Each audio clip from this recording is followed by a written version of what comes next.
Je suis plutôt engagée dans les luttes féministes, donc forcément ça me parle. Les hommes qui parlent 2 fois plus fort que les femmes pour se faire entendre, qui prennent toute la place, le plafond de verre qui fait qu'on ne peut pas atteindre des postes hyper importants.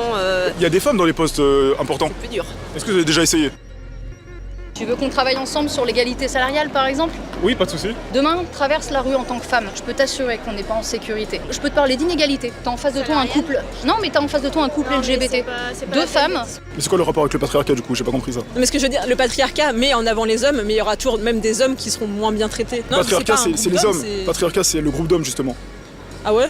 Je comprends le retour de notre bon vieil ami le patriarcat, parce que vraiment il ne manque jamais dans un micro-trottoir autour du féminisme. Mais je m'interroge, est-ce le patriarcat qui est à l'origine de tout ce qu'elle cite là, genre du manque de confiance des femmes, le fait qu'une femme ne puisse pas s'habiller comme elle le désire? Dans l'idéal, les femmes veulent que leur tenue ne soit pas responsable de la façon dont on les traite ou dont on les perçoit, sauf que ce n'est pas possible. S'habiller de façon à montrer 60, 70, 80% de sa peau et espérer de l'indifférence de la part de la moitié de la population, c'est quand même exagérément en demander. Donc elle veut nous dire qu'elle débat de quelque chose dont elle n'a aucune notion. Elle parle de patriarcat sans savoir ce que c'est. Elle décrit quelque chose en pensant que c'est le patriarcat alors que pas du tout. Attendez, et avec ce genre de réaction, comment veulent-elles en fait qu'on les prenne au sérieux? Donc, une fois qu'on contredit avec source à l'appui une légende urbaine sur l'inégalité homme-femme, c'est suffisant pour être taxé de masculiniste. Ce combat autour de l'implication de l'homme dans l'éducation des enfants, etc., je ne le comprendrai jamais parce que ce n'est pas comme si les hommes n'en ont rien à faire de leurs enfants. Oh, croyez-moi, ils les aiment et désirent être présents dans leur vie. Mais ce n'est pas évident quand tu es celui-là, en fait, qui passe énormément de temps dehors pour s'assurer de la survie du foyer. De retour avec une nouvelle réacte sur un micro-trottoir, je ne sais pas encore dans quoi je plonge, mais à première vue, la thématique m'a l'air de tourner autour du féminisme. Alors, en titre de la vidéo, on a « La logique leur fait très peur ». Dans tous les cas, vu comme ça commence, ça promet d'être assez intéressant. Bon visionnage. Je suis plutôt engagée dans les luttes féministes, donc forcément ça me parle. Les hommes qui parlent 2 fois plus fort que les femmes pour se faire entendre, qui prennent toute la place, le plafond de verre qui fait qu'on ne peut pas atteindre des postes hyper importants. Il y a des femmes dans les postes importants. C'est plus dur. Est-ce que vous avez déjà essayé? Tu veux qu'on travaille ensemble sur l'égalité salariale par exemple? Oui, pas de souci. Demain, traverse la rue en tant que femme. Je peux t'assurer qu'on n'est pas en sécurité. Si tu poses la question, c'est que t'as rien compris en fait. On parle de quoi du coup là? De l'inégalité salariale? Mais ou c'est de de l'inégalité en fait. Moi j'ai mis 5 fois plus de temps que toi à passer manager pour mon travail, que toi tu mettras peut-être une candidature. Et comment tu peux l'affirmer ça? Je peux te parler d'inégalité. T'as en face de toi un couple. Non, mais t'as en face de toi un couple Non, mais LGBT. c'est pas Deux la femmes. peine. Je ne vois pas trop le rapport. Enfin, si quelqu'un en voit, qu'il me le dise en commentaire en tout cas. Il parle d'inégalité, précisément d'inégalité salariale. Elle répond en parlant de sa sexualité. C'est quoi le schéma mental en fait pour en arriver là? Je ne suis peut-être pas très bien informée, mais je ne pense pas qu'en France, être LGBT, ça dérange des masses. Dans tous les cas, je le dis, je ne vois pas trop le lien, donc continuons. Les inégalités salariales, Tu le subis? moi je suis encore étudiante, donc pour l'instant je crois pas, mais je sais que ça existe. Il y a le plafond de femme, c'est un terme pour... Enfin, Le plafond de verre, non, je veux dire. ouais non, c'est un... Le plafond de femme? plafond de mer je crois en fait. De verre? Ouais. C'est pas de verre? Non mais justement c'est genre, ils ont changé la... Ah, ils ont changé carrément. Ouais, Ils s'ennuyaient, ils ont changé. Rassurez-moi, ce qu'elle raconte n'est pas vrai. À quel moment ils ont changé l'expression plafond de verre en plafond de femme ou plafond de mère? Attends, mère comme quoi? Mère de famille ou alors mère comme étendue d'eau? Bref, je digresse. On vient à peine de commencer, ça ne va vraiment pas le faire si toutes les protagonistes sont autant créatives. Ah oui, je profite juste pour vous dire que j'ai une annonce plutôt importante à faire d'ici quelques minutes, alors je compte sur vous pour regarder la vidéo jusqu'à ce niveau en tout cas. J'attends massivement votre soutien. Est-ce que tu vois un truc qui te dérange grandement en tant qu'inégalité homme-femme actuellement? T'as pas un contexte plus précis? Moi j'allais dire tout, le patriarcat. En règle générale, le patriarcat par exemple, qu'est-ce qui te dérange du coup concrètement? Comment tu peux t'habiller dans la rue quand t'es une meuf? Le fait qu'on a toujours un peu peur des hommes, le fait qu'on soit moins payé, qu'on ait beaucoup moins confiance en nous.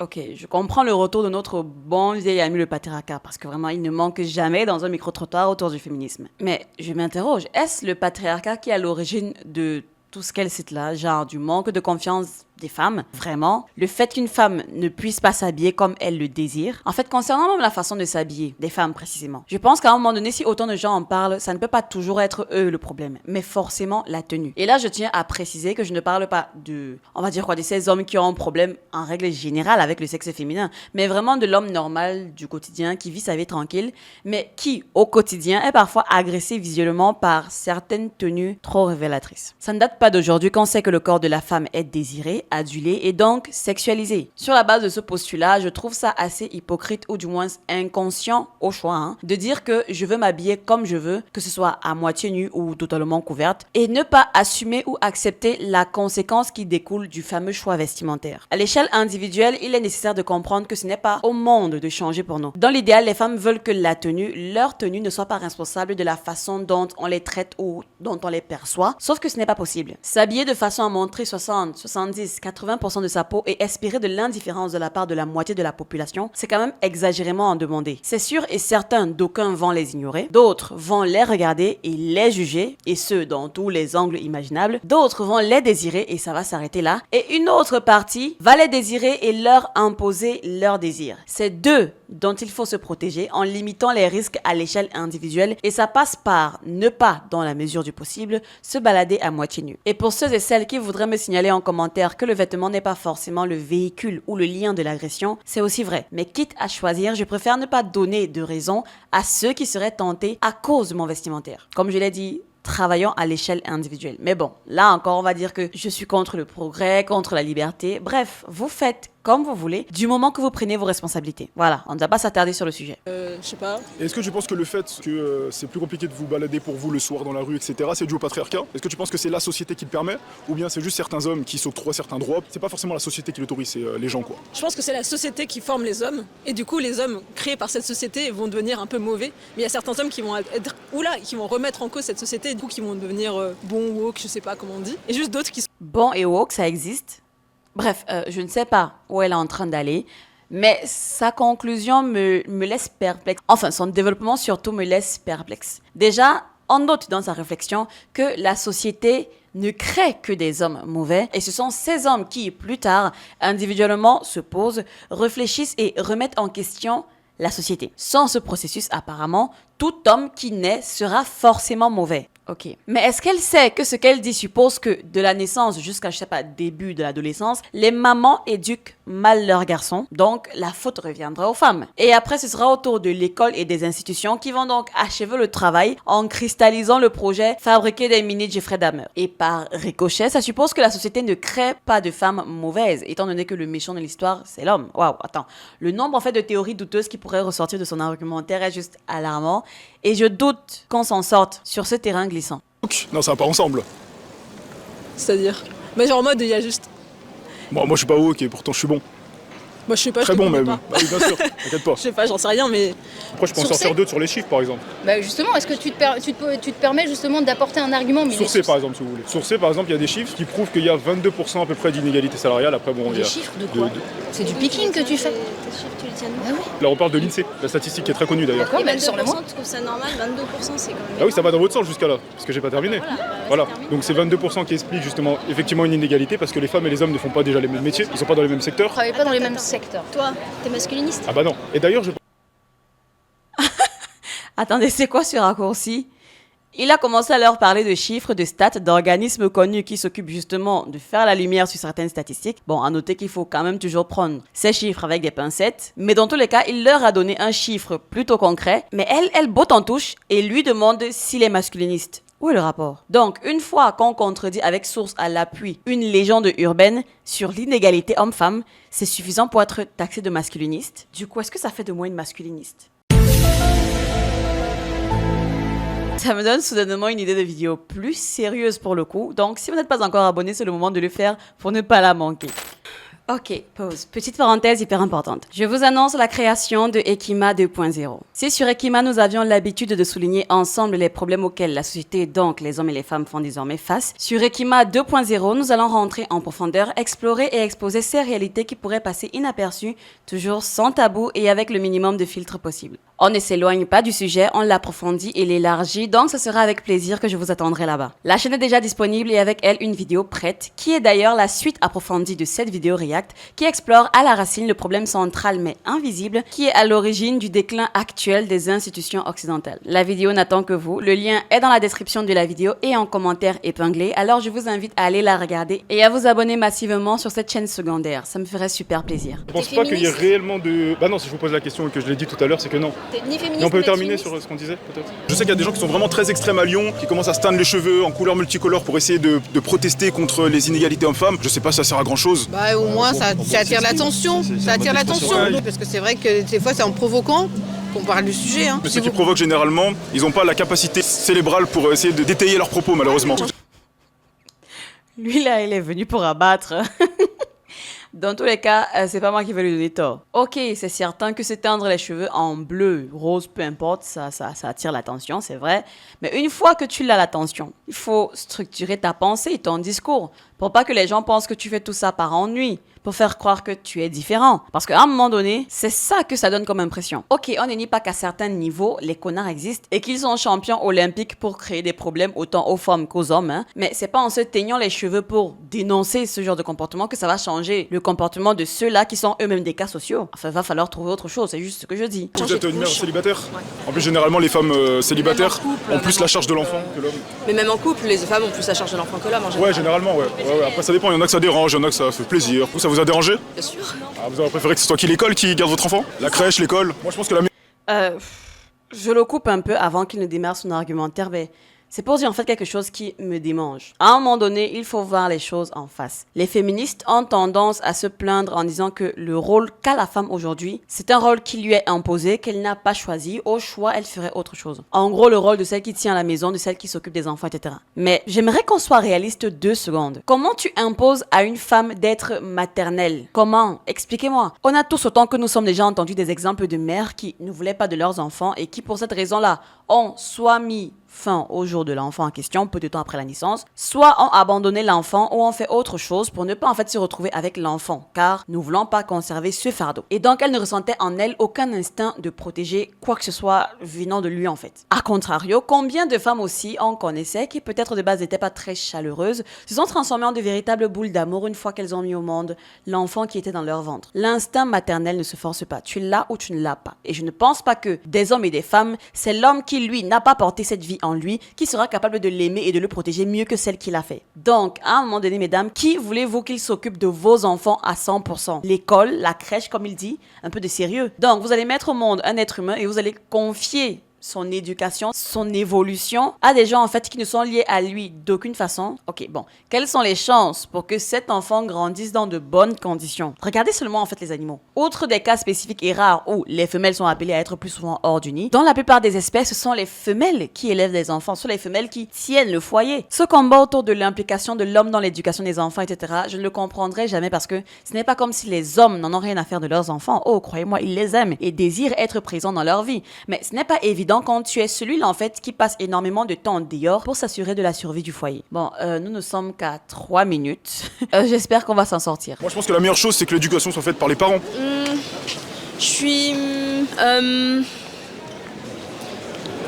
Aujourd'hui, sur En fait, tout ça pour ne rien dire. Ok. Aujourd'hui, sur n'importe quel territoire, que ce soit en Europe ou dans le monde entier, Si on on parle remet juste en de la question France. les droits des femmes. Si on Parce parle qu'on de est en la France. France, si on parle que de la France... Vous êtes féministe en France, du coup, quand on parle de la France. Mais moi, je suis féministe. On était féministes. Déjà, c'est écrit nulle part. C'est écrit nulle part. Et d'autres Et du coup, quand on parle de pays. droits de la France, quels droits, du coup, sont remis en question? Si tu te poses ces questions-là, C'est pas une juste- réponse. Est-ce qu'aujourd'hui, j'ai besoin de te convaincre toi, parce que c'est toi qui m'interroge? En fait, ce binôme jusqu'à présent est vraiment le plus loufoque. Ça part dans tous les sens. On pose une question, on atterrit sur autre chose qui n'a rien à voir avec la question. Bref, faudrait vraiment qu'elles apprennent à recentrer le débat. Il ne s'agit pas de s'éparpiller. C'est ça parce que tu dis beaucoup de choses que forcément tu dis des vraies choses. Tu tentes d'influencer qui, là? Bah, je tente de débattre et du coup, dans ce cas-là, les gens qui seront influencés, ce sont les personnes qui se reconnaissent peut-être dans votre discours ou dans mon discours. Ça dépend des arguments que chacun avance. Du coup, pour toi, ça veut dire que dans ta tête, et là je te pose une question, puisque tu veux débattre, l'inégalité, tout est équitable. C'est la question que je te pose. Bah, la première question que tu m'as posée, c'est pose la aujourd'hui... Si vous voulez, je peux répondre. Hein. Oui, bah oui. Ouais, moi, je réponds quand on me pose une question.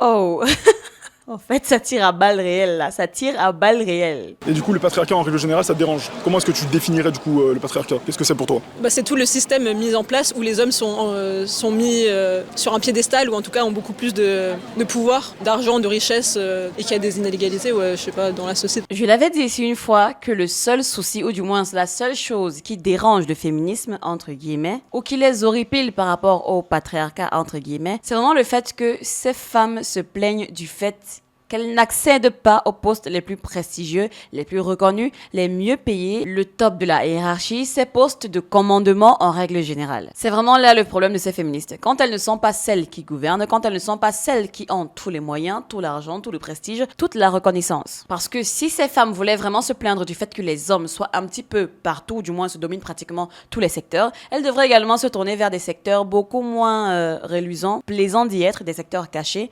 négligés, mal payés et pas reconnus du tout. En fait, tous ces secteurs pénibles-là, pourquoi n'y sont-elles pas? Pourquoi n'en parlent-elles pas? De tous ces métiers pénibles où les hommes sont, que ce soit les métiers du bâtiment, que ce soit les éboueurs, les travailleurs de mines, les hommes en mer sur les plateformes pétrolières, pourquoi ne revendiquent-elles donc pas l'égalité ou l'équité, comme elles s'amusent à le dire, en ce qui concerne tous ces autres métiers où les hommes y sont fortement représentés? Pourquoi? Elles devraient aussi vouloir l'équité là-bas. Pourquoi seulement vouloir l'équité dans tout ce qui est beau, prestigieux, dominant et dans tout le tralala là en fait? Eh bien, pour deux raisons simples et apparentes. De un, les femmes déjà n'ont pas la force physique pour gérer quotidiennement ce genre de métier, et ça vraiment, c'est la raison très très superficielle de la chose. Et de deux, et ça c'est la raison la plus vicieuse, pour ces femmes, il n'a jamais été question en fait d'égalité ou d'équité. Non, non, il s'agit de pouvoir, de domination et de prestige. Tout ce qu'elles veulent, c'est avoir ce genre de rôle. Les hommes ou certains hommes, parce qu'encore une fois, ça dépend aussi de ton statut social, de ta après, place. il y a aussi toutes les discriminations, même en dehors de ça, du racisme, l'homophobie, etc., qui vont faire que certains hommes vont toujours être quand même aussi moins bien traités. Mais c'est quoi le rapport avec le patriarcat du coup? J'ai pas compris ça. Mais ce que je veux dire, le patriarcat met en avant les hommes, mais il y aura toujours même des hommes qui seront moins bien traités. C'est-à-dire qu'il y a un groupe d'hommes qui se dit qu'on va donner moins de chance à d'autres personnes. Mais c'est pas un homme, le patriarcat, c'est pas un c'est groupe les hommes. d'hommes, Le patriarcat, c'est le groupe d'hommes justement.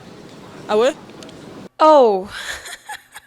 Attendez, à quoi on assiste? Non mais dites-moi, à quoi on assiste? Donc elle veut nous dire qu'elle débat de quelque chose dont elle n'a aucune notion. Elle parle de patriarcat sans savoir ce que c'est. Elle décrit quelque chose en pensant que c'est le patriarcat alors que pas du tout. Attendez, et avec ce genre de réaction, comment veulent-elles en fait qu'on les prenne au sérieux? Je me rappelle une fois ici, je vous avais dit que j'avais participé à une discussion avec des amis et connaissances à propos justement du féminisme et du patriarcat, etc. Et il y avait une justement qui était très à fond dans la haine du patriarcat, etc.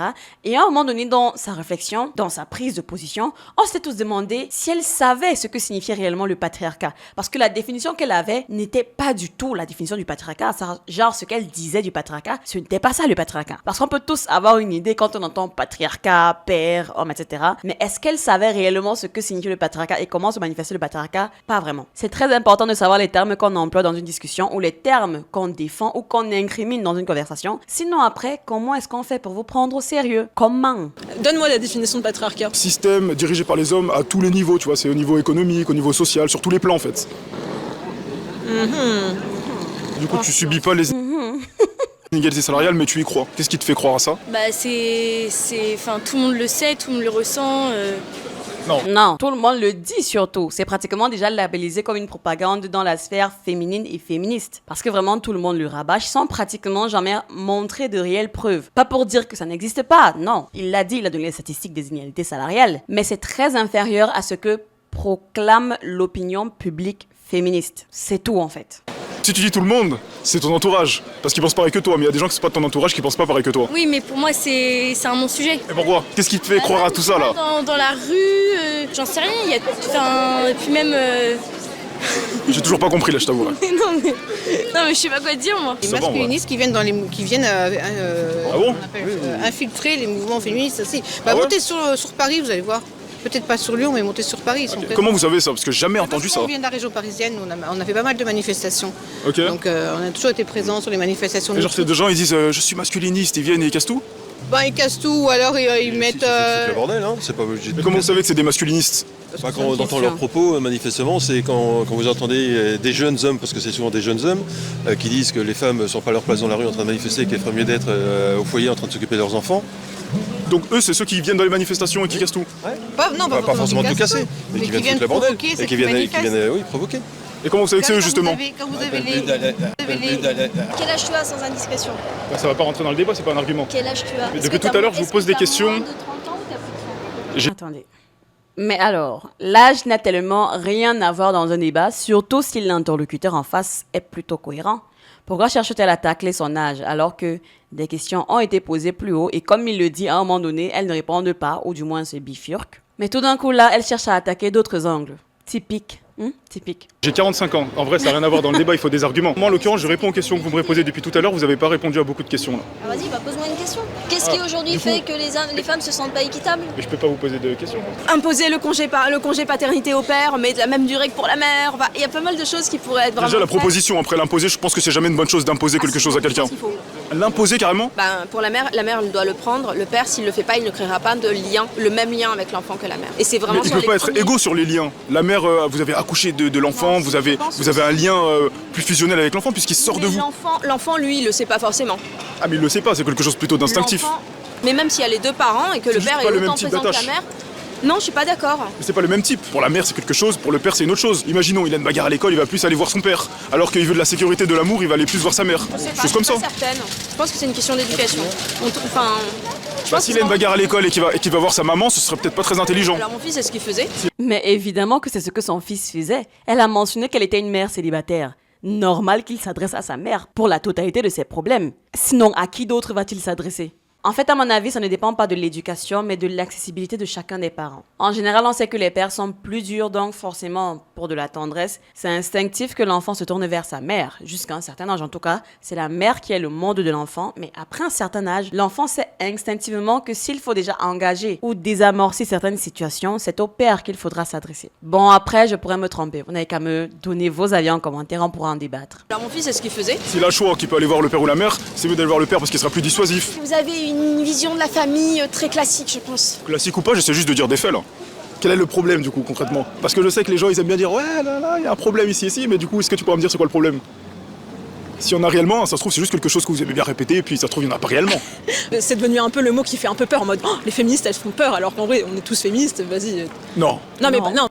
Non, pas du tout, je refuse cette affirmation. Je l'ai très souvent dit ici que pour défendre les femmes ou pour penser à des mesures de sécurité pour les femmes, etc., pas besoin d'être enregistré sous le label du féminisme. C'est du bon sens, à mon avis, de savoir qu'on ne bat pas une femme, ni un homme d'ailleurs, on n'en abuse pas, on ne dénigre pas, etc., etc. Il suffit d'être un humain normalement constitué pour savoir que personne ici, ni de l'homme, de la femme, n'est l'esclave, ni le larbin de quelqu'un. Personne n'est le toutou de quelqu'un, tout humain normalement constitué, c'est qu'il doit respect et considération au sexe opposé. Donc, non, mademoiselle. Non mais tous les gens, on n'est pas tous féministes, peut-être il y a plein de personnes Déjà qui une pensent vraie ça. féministe c'est une personne qui sait définir le patriarcat. Et toc. Tu penses que les femmes ont plus de charge mentale à ce niveau-là pour s'occuper des enfants ou les hommes dans un couple aujourd'hui en 2025? Si elle prend du plaisir, la charge mentale sera là mais minime, et si elle prend pas de plaisir, bah forcément qu'il y aura une grosse charge mentale. C'est pas la question que je t'ai posée. C'est très exactement une bonne réponse.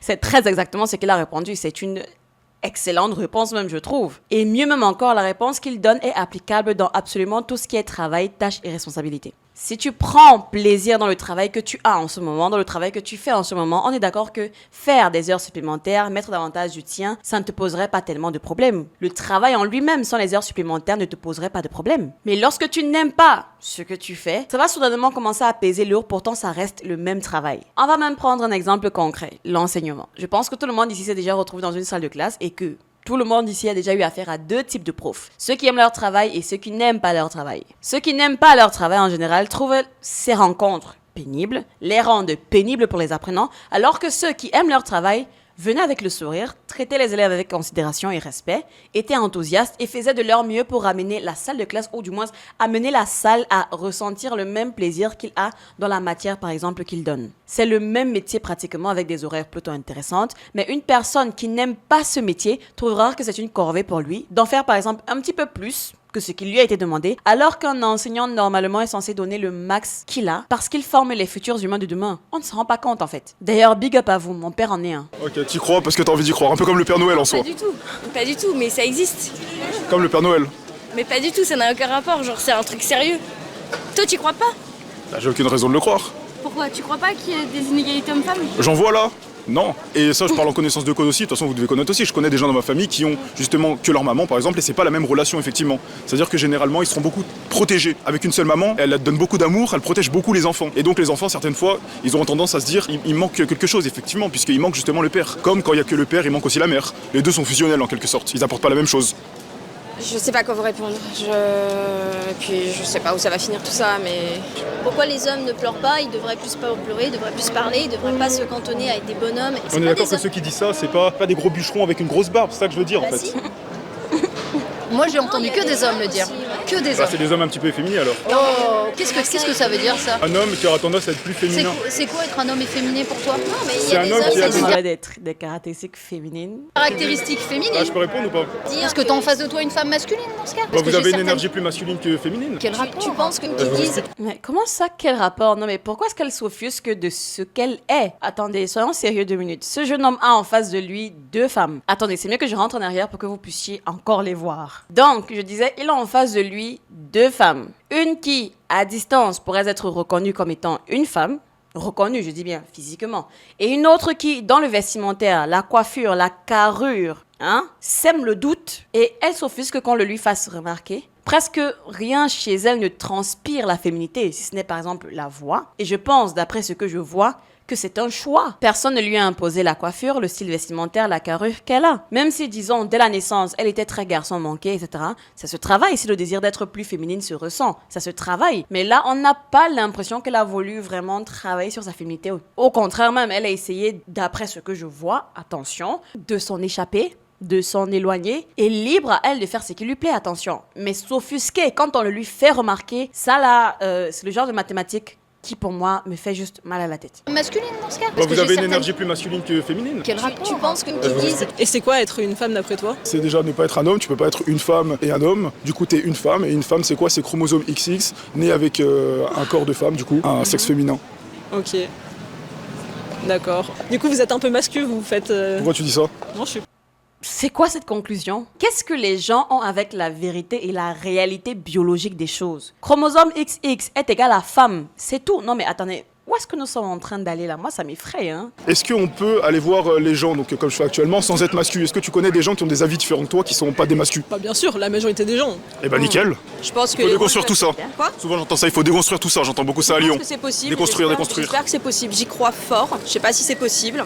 C'est vrai que mon fils, j'ai essayé de l'habituer à ne pas l'encourager à jouer à des jeux de garçons, etc. Et finalement, je lui ai tout mis. Et Vous voulez que ce soit finalement, une fille, votre fils? je voulais qu'il soit Efféminé? Attendez un peu, tout à l'heure je disais que c'était effrayant ce dans quoi nous sommes en train d'aller. Mais avec ce qu'elle vient de dire là, je le confirme. Donc il y a des parents qui font vraiment ça, c'est-à-dire qui veulent pousser littéralement leurs enfants à aller dans le genre opposé, ou du moins à leur interdire de s'enraciner dans le genre dans lequel ils sont, c'est-à-dire en leur interdisant les jeux pour garçons par exemple. Et ce sera quoi par la suite? Des habits pour garçons, des conversations de garçons, pour qu'ils fassent quoi à la place? Se transformer en filles? En arbre. En fait, les gens ne se rendent pas compte. Dans ce récent paradigme de déconstruction, là, les gens ne se rendent pas compte d'à quel point ils sont en train de foutre la merde. Et je le dis avec le visage le plus sérieux du monde. Ça va péter cette histoire. Vous Et voulez que ce soit finalement, une fille, votre fils? je voulais qu'il soit Efféminé? 27% des femmes à même études, même éducation, même poste, ont un salaire moins... Alors l'étude c'est pas trop ça justement, c'est 27% oui, l'étude de l'INSEE, mais ça veut juste dire en fait que les femmes font des métiers moins bien payés, en règle générale. Non, En gros dans les 27% c'est... c'est au même... Ah du tout. Ah si. On compare des infirmières avec des chefs d'entreprise, Pas des du choses tout. comme ça. Ah non, aucun rapport. C'est quelle Non, étude ça? Ça, je sais pas, j'ai vu ça en cours, mais j'ai analysé ça parce que j'ai fait... t'apprennent ça en cours de commerce? Mon mémoire. C'est grave? Ah ouais? Mais t'es bizarre. C'est très grave. Non c'est très grave. Là je sais pas d'où ça sort ton truc hein. Ouais, bah c'est pas grave. Allez bah je trouverai jamais du coup. On parlait tout à l'heure des métiers moins rémunérés, moins plaisants d'y être, et à côté, il y a des éboueurs qui passent. Et là, tout d'un coup, ça les dérange pas de voir que des hommes dans ces métiers-là. C'est Bah, rempli après, de biais. Bah après j'ai fait énormément de micro-trottoirs déjà, C'est un donc c'est biais, pas un ouais, biais, c'est c'est un quelque biais chose que j'ai observé. regarde, Vous vous basez regarde. que sur votre expérience de quelques personnes. Moi en l'occurrence j'en ai fait des centaines. Ah. Donc si on peut se baser sur T'as en l'expérience... face de toi des T'as la personnes qui ont caméra. 39 et 38 ans. T'as la caméra. Ton donc micro-trottoir de tes 22 ans, tu gars. demandes, J'ai tu pas demandes 22 à ans. un gars. Non mais Et ça n'a rien à voir déjà t'as d'ailleurs pas voulu l'âge nous avec dire ça. son âge. Bah oui parce que c'est pas, je vous ai pas demandé votre âge vous par exemple. C'est pas la question. Parce que ça m'intéresse pas. C'est pas la question, justement. Il n'a jamais été question d'âge. On peut avoir 38 et 39 ans et être complètement à côté de la plaque en ce qui concerne certains sujets. L'âge n'est pas forcément un indicateur de connaissance ou de sagesse. J'ai longtemps cru ça, et c'est d'ailleurs pour ça que certaines de mes relations n'ont pas abouti. Exactement. C'est quoi votre chaîne? Golden Boy, si vous voulez savoir le nom. Super masculiniste ou je sais pas quoi? Ah bah non, masculiniste c'est misogyne. Moi j'adore les femmes. Je respecte énormément les femmes. Est-ce que vous respectez les hommes? Tant qu'ils m'agressent pas, tout va bien. Ah c'est bon alors. Et qu'ils me prennent pour leur égal. Ah non, on peut pas être égaux. Regardez, en termes de taille on n'est pas égaux. Vous voyez? Franchement. C'est beau ce genre de rappel mémoire. Je comprends le combat pour l'égalité, mais comme je l'ai répété souvent, c'est plus intéressant de rechercher l'équité parce que de base, nous ne sommes pas égaux. Certaines personnes sont nées pour être très performantes physiquement, d'autres très performantes intellectuellement, d'autres ni l'un ni l'autre, d'autres ne sont même pas capables de bouger leur corps dès leur naissance, ni des années plus tard d'ailleurs. Donc, demander l'égalité alors que déjà nous ne naissons pas égaux, c'est chercher à avoir une vision utopique, je sais pas, de la vie. La vie, elle est cruelle. Et les gens ont tendance à ne pas s'en rendre compte. Est-ce que t'as un Yumi Denzel caché Yomi Denzel, oula, Yomi Denzel, il est beaucoup plus riche que moi. Yomi Denzel. Est-ce que tu l'admires un peu? Je pense que tu confonds. Je pense qu'elle confond avec Alex Hitchen. Tu confonds? Ah oui, de ouf. Ah. Toi, Sandrine Rousseau, tu l'aimes bien? Tu l'admires un peu? Ouais, je suis fan. Non, ça non, m'étonne je rigole, je connais pas. Justement, la masculinité, ça casse les couilles. C'est pour ça que je dis que vous avez un comportement plus masculin, de dire des insultes alors qu'il n'y avait pas d'insultes. C'est quelque chose de moins doux, donc de plus masculin. Comment ça, la masculinité, ça casse les couilles? Est-ce que vous imaginez quelqu'un qui dit ouais, la féminité, vraiment, ça casse les couilles? Réalisez en fait ce qu'elles disent. Pour des femmes, c'est tellement naturel aujourd'hui de cracher sur leurs opposés que ça en devient ahurissant. Genre, c'est très acceptable d'entendre une femme aujourd'hui dire qu'elle est les hommes, mais un homme qui dit qu'il est les femmes, peu importe la raison, que ce soit purement superficielle ou à raison, il se fera brûler et incendier sur la place publique. Attention. Comment ça, la masculinité casse les couilles? Ça veut dire que quoi? Le sexe opposé, il n'a qu'à disparaître. Donc genre, vous messieurs, on doit vous faire disparaître de la planète. Alors que là, en ce moment, elle est aux antipodes de ce que c'est littéralement une femme féminine, enfin une femme dans sa féminité. Physiquement, là, elle n'en a pas la carrure. Ça n'a rien à voir avec Moi le aussi, fait je peux que je dire sois une ça casse femme. les couilles, hein. Vous l'avez pas dit. Je l'ai pas dit, mais je pourrais te le dire. Ça n'a rien à voir. Allez, bon allez, de toute façon, on va y aller. On peut dire ce qu'on veut encore, non? Je pense qu'on peut déconstruire les rôles. Non, je voulais pas que mon garçon soit une fille, je voulais qu'il soit un humain. Et j'aimerais bien que vous ne me voyez pas comme une femme, j'aimerais que vous voyez comme un humain. Et j'aimerais voir vous et vous comme des humains, tout ça. Attendez. Vous savez c'est quoi le problème avec ce genre de raisonnement? C'est que les gens pensent qu'en enlevant les barrières de sexe, tout ira pour le mieux. Mais ils sont tellement loin du compte. Les différences de genre existent pour une raison. Le fait que l'humanité soit scindée en deux également. Ça me fait toujours rire en fait de voir les gens lutter contre des choses sur lesquelles ils n'ont pas de pouvoir, alors qu'ils font juste partie du cycle, ils font juste partie de l'ensemble, mais ils espèrent changer la manière dont l'ensemble fonctionne. Il n'y a qu'à voir aujourd'hui comment les gens qui transitionnent se sentent juste après. Vouloir dissoudre ces particularités ou les changer par la force, c'est ça qui causera le déclin de notre espèce. Et c'est peu de le dire. Dans tous les cas, je pense qu'on va s'arrêter là pour cette vidéo. Petite vidéo détente avant le retour des activités, quoique bon, détente moyen, hein. Mais bon, comme vous avez pu le constater, ça va faire 2 mois déjà que la cadence est pratiquement au ralenti, sinon à l'arrêt. Je vous prépare quelques nouveautés. On se dit à bientôt, portez-vous bien. Ciao.